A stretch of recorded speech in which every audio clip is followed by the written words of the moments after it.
الله أكبر.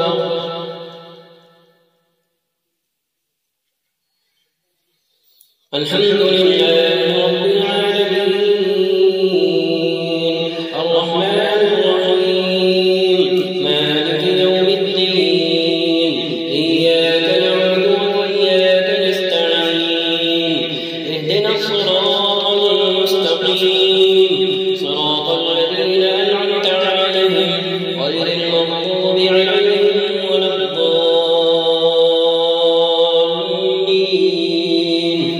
آمين.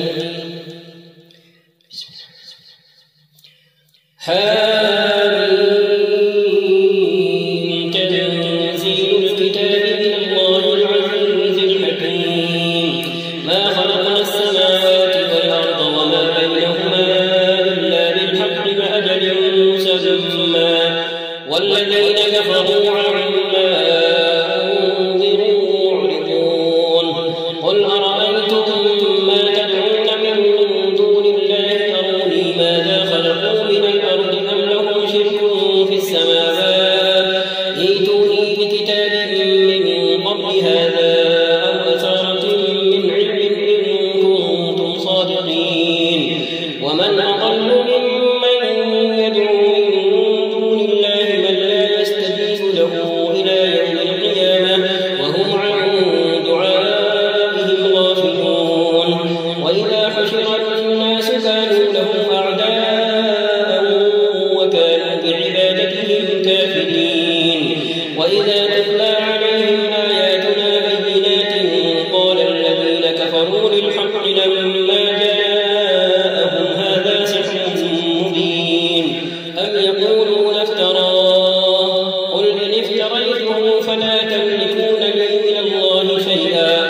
هو أعلم بما تفيضون فيه كفى به شهيدا بيني وبينكم وهو الغفور الرحيم. قل ما كنت بدعا من الرسل وما أدري ما يفعل بي ولا بكم إن أتبع إلا ما يوحى إلي وما أنا إلا نذير مبين. قل أرأيتم إن كان من عند الله فكفرتم به وشهد شاهد من بني إسرائيل على مثله فآمن واستكبرتم إن الله لا يهدي القوم الظالمين. وقال الذين كفروا للذين آمنوا لو كان خيرا ما سبقونا إليه وإن لم يهتدوا به فسيقولون هذا إفك قديم. ومن قبله كتاب موسى إماما ورحمة وهذا كتاب مصدق لسانا عربيا لينذر الذين ظلموا وبشرى للمحسنين. إن الذين قالوا ربنا الله ثم استقاموا فلا خوف عليهم ولا هم يحزنون أولئك أصحاب الجنة خالدين فيها جزاء بما كانوا يعملون. ووصينا الإنسان بوالديه إحسانا حملته أمه كرها ووضعته كرها وحمله وفصاله 30 شهرا حتى إذا بلغ أشده وبلغ 40 سنة قال رب أوزعني أن أشكر نعمتك التي أنعمت علي وعلى والدي وأن أعمل صالحا ترضاه وأصلح لي في ذريتي إني تبت إليك وإني من المسلمين. أولئك الذين نتقبل عنهم أحسن ما عملوا ونتجاوز عن سيئاتهم في أصحاب الجنة وعد الصدق الذي كانوا يوعدون. والذي قال لوالديه اف لكما أتعدانني أن أخرج وقد خلت القرون من قبلي وهما يستغيثان الله ويلك آمن إن وعد الله حق فيقول ما هذا إلا أساطير الأولين. أولئك أولئك الذين حق عليهم القول في قد خلت من قبلهم من الجن والإنس إنهم كانوا خاسرين ولكل درجات مما عملوا وليوفيهم أعمالهم وهم لا يظلمون ويوم يعرض الذين كفروا على النار أذهبتم طيباتكم في حياتكم الدنيا واستمتعتم بها فاليوم تجزون عذاب الهون بما كنتم تستكبرون في الأرض بغير الحق وبما كنتم تفسقون واذكر أخا عاد إذ أنذر قومه بالأحقاف وقد خلت النذر من بين يديه ومن خلفه ألا تعبدوا إلا الله إني أخاف عليكم عذاب يوم عظيم قالوا أجئتنا لتأفكنا عن آلهتنا فأتنا بما تعدنا إن كنت من الصادقين قال إنما العلم عند الله وأبلغكم ما أرسلت به ولكني أراكم قوما تجهلون فلما رأوا عارضا مستقبل أوديتهم قالوا هذا عارض ممطرنا بل هو ما استعجلتم به ريح فيها عذاب أليم تدمر كل شيء بأمر ربها فأصبحوا لا يرى إلا مساكنهم كذلك نجزي القوم المجرمين ولقد مكناهم في ماء مكناكم فيه وجعلنا لهم سمعا وأبصارا وأفئدة فما أغنى عنهم سمعهم ولا أبصارهم ولا أفئدتهم من شيء إذ كانوا يجحدون بآيات الله وحاق بهم ما كانوا به يستهزئون ولقد أهلكنا ما حولكم من القرى وصرفنا الآيات لعلهم يرجعون فلولا نصرهم الذين اتخذوا من دون الله قربانا آلهة بل ضلوا عنهم وذلك إفكهم وما كانوا يفترون وإذ صرفنا إليك نفرا من الجن يستمعون القرآن فلما حضروه قالوا أنصتوا فلما قضي ولوا إلى قومهم منذرين قالوا يا قومنا إنا سمعنا كتابا أنزل من بعد موسى مصدقا لما بين يديه يهدي إلى الحق وإلى طريق مستقيم يا قومنا أجيبوا داعي الله وآمنوا به يغفر لكم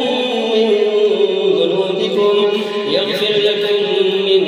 ذنوبكم ويجركم من عذاب أليم ومن لا يجب داعي الله فليس بمعجز في الأرض وليس له من دونه أولياء أولئك في ضلال مبين أولم يروا أن الله الذي خلق السماوات والأرض ولم يعي بخلقهن بقادر على أن يحيي الموتى بلى إنه على كل شيء قدير ويوم يعرض الذين كفروا على النار أليس هذا بالحق قالوا بلى وربنا قال فذوقوا العذاب بما كنتم تكفرون فاصبر كما صبر أولو العزم من الرسل ولا تستعجل لهم كأنهم يوم يرون ما يوعدون لم يلبثوا إلا ساعة من نهار بلاغ فهل يهلك إلا القوم الفاسقون الله أكبر الحمد لله رب العالمين الرحمن الرحيم مالك يوم الدين إياك اهدنا الصراط المستقيم صراط الذين أنعمت عليهم غير المغضوب عليهم ولا الضالين آمين. الذين كفروا وصدوا عن سبيل الله أضل أعمالهم والذين آمنوا وعملوا الصالحات وآمنوا بما نزل على محمد وهو الحق من ربهم كفر عنهم سيئاتهم وأصلح بالهم ذلك بأن الذين كفروا اتبعوا الباطل وأن الذين آمنوا اتبعوا الحق من ربهم كذلك يضرب الله للناس أمثالهم فإذا لقيتم الذين كفروا فضرب الرقاب حتى إذا أثخنتموهم فشدوا الوثاق فإما منا بعد وإما فداء حتى تضع الحرب أوزارها ذلك ولو يشاء الله لانتصر منهم ولكن ليبلو بعضكم ببعض والذين قتلوا في سبيل الله فلن يضل أعمالهم سيهديهم ويصلح بالهم ويدخلهم الجنة عرفها لهم يا أيها الذين آمنوا إن تنصروا الله ينصركم ويثبت أقدامكم والذين كفروا فتعسا لهم وأضل أعمالهم ذلك بأنهم كرهوا ما أنزل الله فأحبط أعمالهم أفلم يسيروا في الأرض فينظروا كيف كان عاقبة الذين من قبلهم دمر الله عليهم وللكافرين أمثالها ذلك بأن الله مولى الذين آمنوا وأن الكافرين لا مولى لهم إن الله يدخل الذين آمنوا وعملوا الصالحات جنات تجري من تحتها الأنهار والذين كفروا يتمتعون ويأكلون كما تأكل الأنعام والنار مثوى لهم وكأين من قرية هي أشد قوة من قريتك التي أخرجتك أهلكناهم فلا ناصر لهم أفمن كان على بينة من ربه كمن زين له سوء عمله واتبعوا أهواءهم مثل الجنة التي وعد المتقون فيها أنهار من ماء غير آسن وأنهار من لبن لم يتغير طعمه وأنهار من خمر لذة للشاربين وأنهار من عسل مصفى ولهم فيها من كل الثمرات ومغفرة من ربهم كمن هو خالد في النار وسقوا ماء حميما فقطع أمعاءهم ومنهم من يستمع إليه حتى إذا خرجوا من عندك قالوا للذين أوتوا العلم ماذا قال آنفا أولئك الذين طبع الله على قلوبهم واتبعوا أهواءهم والذين اهتدوا زادهم هدى وآتاهم تقواهم فهل ينظرون إلا الساعة أن تأتيهم بغتة فقد جاء أشراطها فأنى لهم إذا جاءتهم ذكراهم فاعلم أنه لا إله إلا الله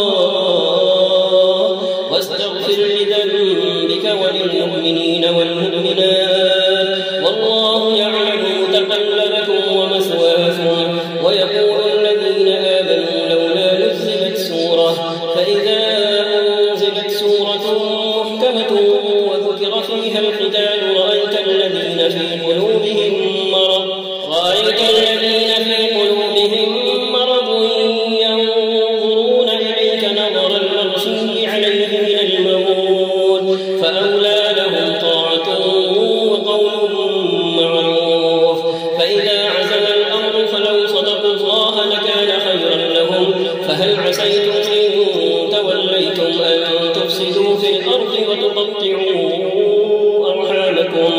أولئك الذين لعنهم الله فأصمهم وأعمى أبصارهم أفلا يتدبرون القرآن أم على قلوب أقفالها إن الذين ارتدوا على أدبارهم من بعد ما تبين لهم الهدى الشيطان سول لهم وأملى لهم ذلك بأنهم قالوا للذين كرهوا ما نزل الله سنطيعكم في بعض الأمر والله يعلم إسرارهم فكيف إذا توفتهم الملائكة يضربون وجوههم وأدبارهم ذلك بأنهم اتبعوا ما أسخط الله وكرهوا رضوانه فأحبط أعمالهم أم حسب الذين في قلوبهم مرض أن لن يخرج الله أضغانهم ولو نشاء لأريناكهم فلعرفتهم بسيماهم ولتعرفنهم في لحن القول والله يعلم أعمالكم ولنبلونكم حتى نعلم المجاهدين منكم والصابرين ونبلو أخباركم إن الذين كفروا وصدوا عن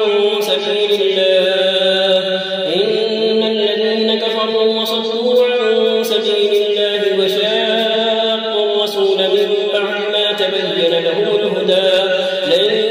يضروا الله شيئا وسيحبط أعمالهم يا أيها الذين آمنوا أطيعوا الله وأطيعوا الرسول ولا تبطلوا أعمالكم إن الذين كفروا وصدوا عن سبيل الله ثم ماتوا وهم كفار فلن يغفر الله لهم فلا تهنوا وتدعوا إلى السلم وأنتم الأعلون والله معكم ولن يتركم أعمالكم إنما الحياة الدنيا لعب ولهو وإن تؤمنوا وتتقوا يؤتكم أجوركم ولا يسألكم أموالكم إن يسألكموها فيحفكم تبخلوا ويخرج أضغانكم ها أنتم هؤلاء تدعون لتنفقوا في سبيل الله فمنكم من يبخل ومن يبخل فإنما يبخل عن نفسه والله الغني وأنتم الفقراء وإن تتولوا يستبدل قوما غيركم ثم لا يكونوا أمثالكم الله أكبر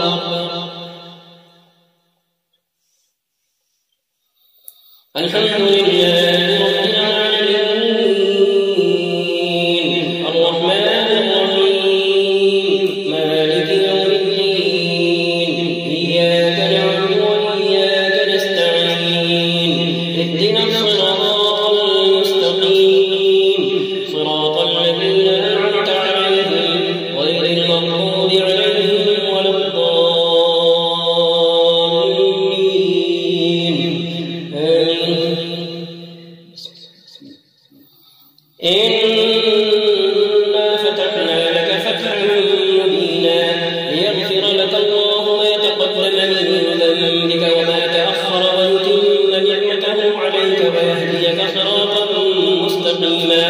وينصرك الله نصرا عزيزا هو الذي أنزل السكينة في قلوب المؤمنين ليزدادوا إيمانا مع إيمانهم ولله جنود السماوات والأرض وكان الله عليما حكيما ليدخل المؤمنين والمؤمنات جنات تجري من تحتها الأنهار خالدين فيها ويكفر عنهم سيئاتهم وكان ذلك عند الله فوزا عظيما ويعذب المنافقين والمنافقات والمشركين والمشركات الظانين بالله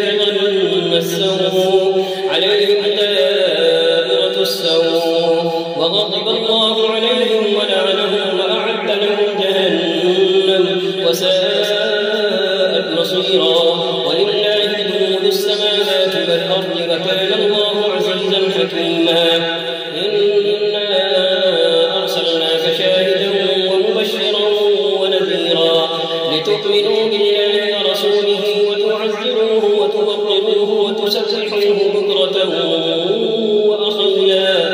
إن الذين يبايعونك إنما يبايعون الله يد الله فوق أيديهم فمن نكث فإنما ينكث على نفسه ومن أوفى بما عاهد عليه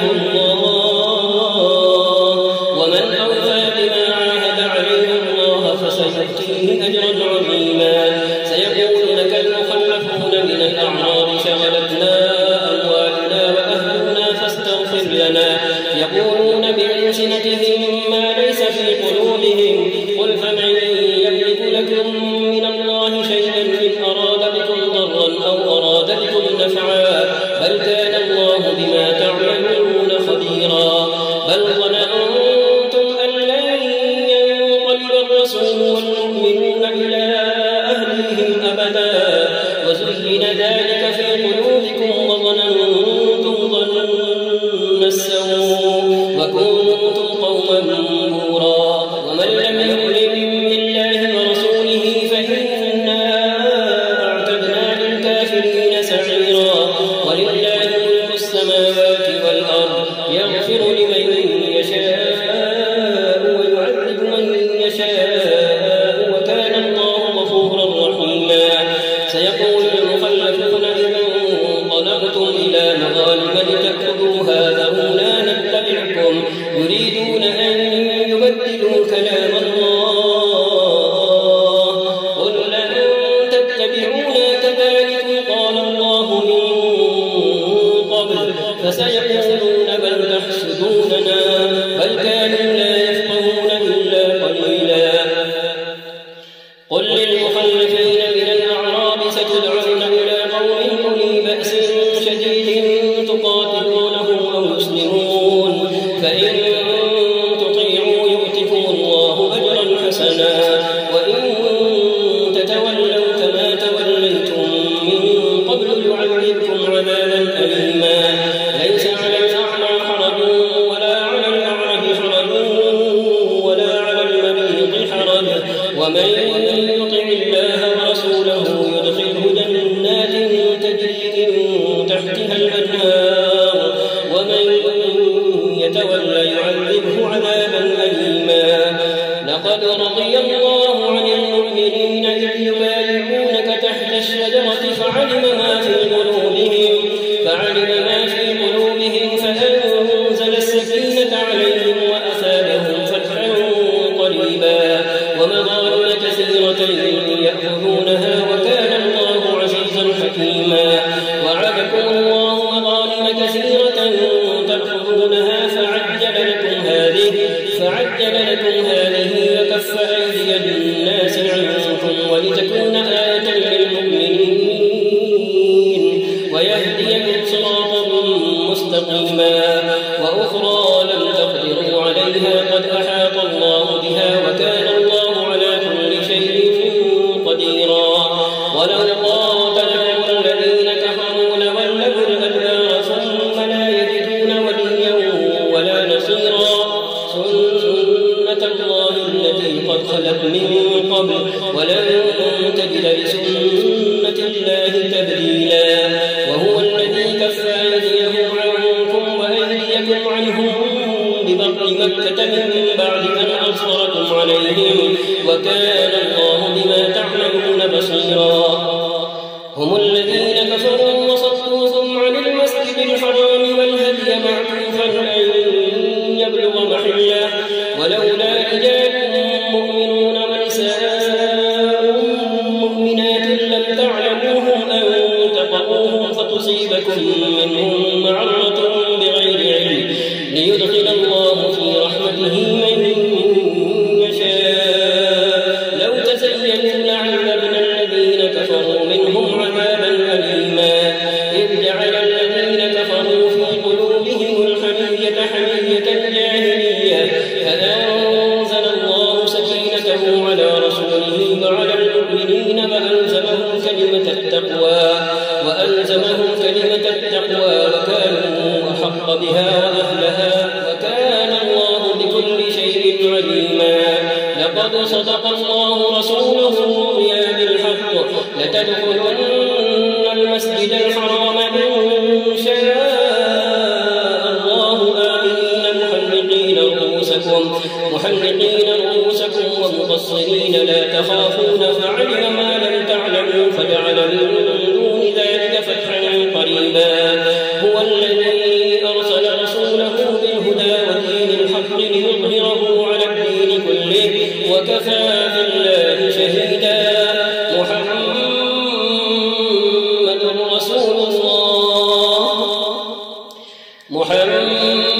رسول الله والذين معه أشداء على الكفار رحماء بينهم تراهم ركعا سجدا يبتغون فضلا من الله ورضوانا سيماهم في وجوههم من أثر السجود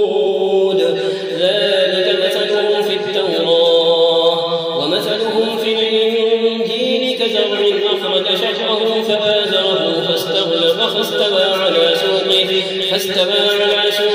يعجب الزراع ليغيظ بهم الكفار وعد الله الذين آمنوا وعملوا الصالحات منهم مغفرة وأجرا عظيما يا أيها الذين آمنوا لا تقدموا بين يدي الله ورسوله واتقوا الله إن الله سميع عليم يا أيها الذين آمنوا لا ترفعوا أصواتكم فوق صوت النبي ولا تجهروا له بالقول كجهر بعضكم لبعض أن تحبط أعمالكم وأنتم لا تشعرون إن الذين يغضون أصواتهم عند رسول الله أولئك الذين امتحن الله قلوبهم للتقوى لهم مغفرة وأجر عظيم إن الذين ينادونك من وراء الحجرات أكثرهم لا يعقلون ولو أنهم صبروا حتى تخرج إليهم لكان خيرا لهم والله غفور رحيم يا أيها الذين آمنوا إن جاءكم فاسق بنبأ فتبينوا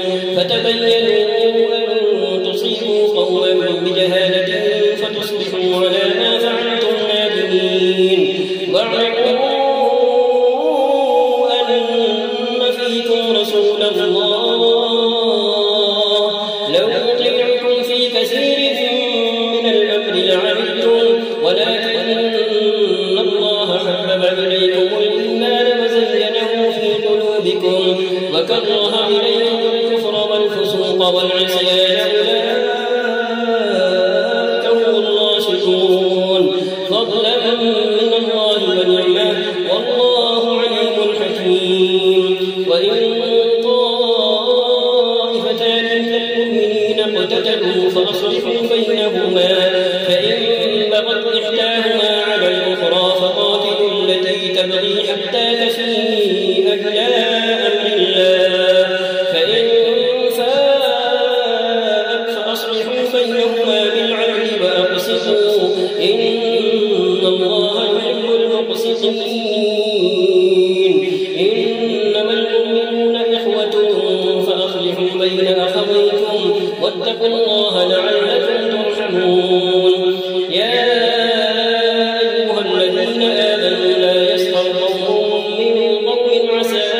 أن يكونوا خيرا منهم ولا نساء من نساء عسى أن يكن خيرا منهم ولا تلمزوا أنفسكم ولا تنابزوا بالألقاب بئس الاسم الفسوق بعد الإيمان ومن لم يتب فأولئك هم الظالمون يا أيها الذين آمنوا اجتنبوا كثيرا من الظن إن بعض الظن إثم ولا تجسسوا ولا يغتب بعضكم بعضا أيحب أحدكم أن يأكل لحم أخيه ميتا فكرهتموه واتقوا الله إن الله تواب رحيم يا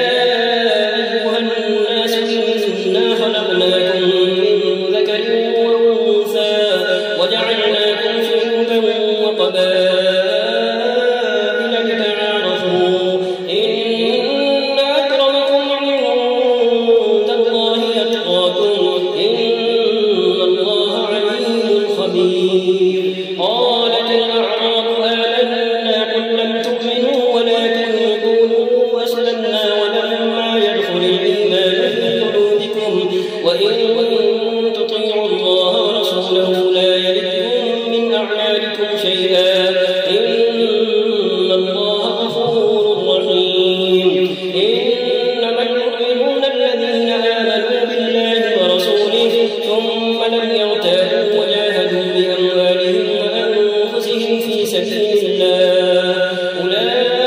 أولئك هم الصادقون قل أتعلمون الله بدينكم والله يعلم ما في السماوات وما في الأرض والله بكل شيء عليم يمنون عليك أن أسلموا قل لا تمنوا علي إسلامكم بل الله يمن عليكم أن هداكم للإيمان إن كنتم صادقين إن الله يعلم غيب السماوات والأرض والله بصير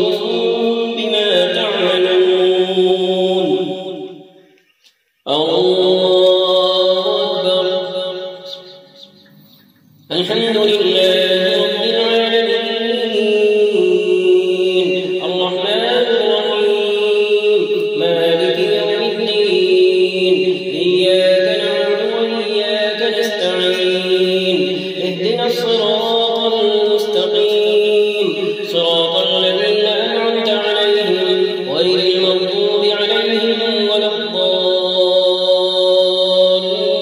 الضالين آمين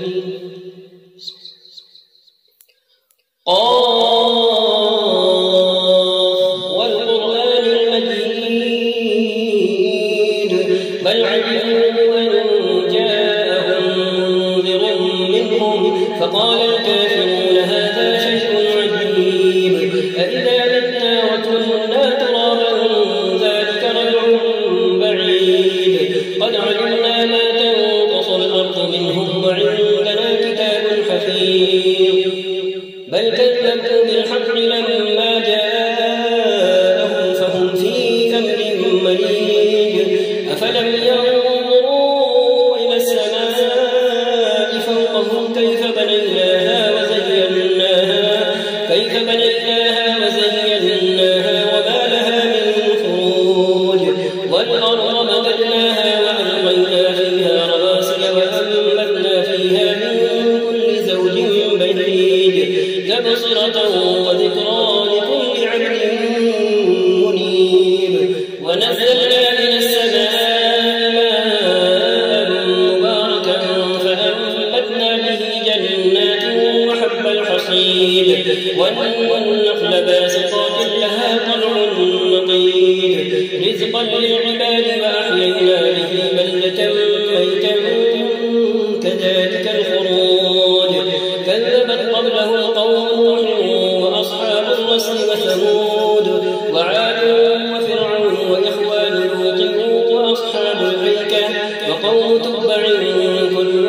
كذب الرسل فحق وعيد أفعينا بالخلق الأول بل هم في لبس من خلق جديد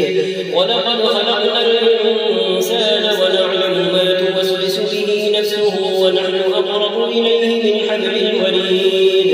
إذ يتلقى المتلقيان عن اليمين وعن الشمال قعيد ما يلفظ من قول إلا لديه رقيب عتيد وجاءت سكرة الموت بالحق ذلك ما كنت منه تحيد ونفخ في الصور ذلك يوم الوعيد وجاءت كل نفس معها سائق وشهيد لقد كنت في غفلة من هذا فكشفنا عنك غطاءك فبصرك اليوم حديد وقال قرينه هذا ما لدي عتيد ألقيا في جهنم كل كفار عنيد مناع للخير معتد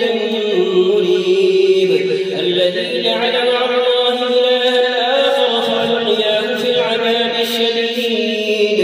قال قرينه ربنا ما أطغيته ولكن كان في ضلال بعيد قال لا تختصروا لدي وقد قدمت إليكم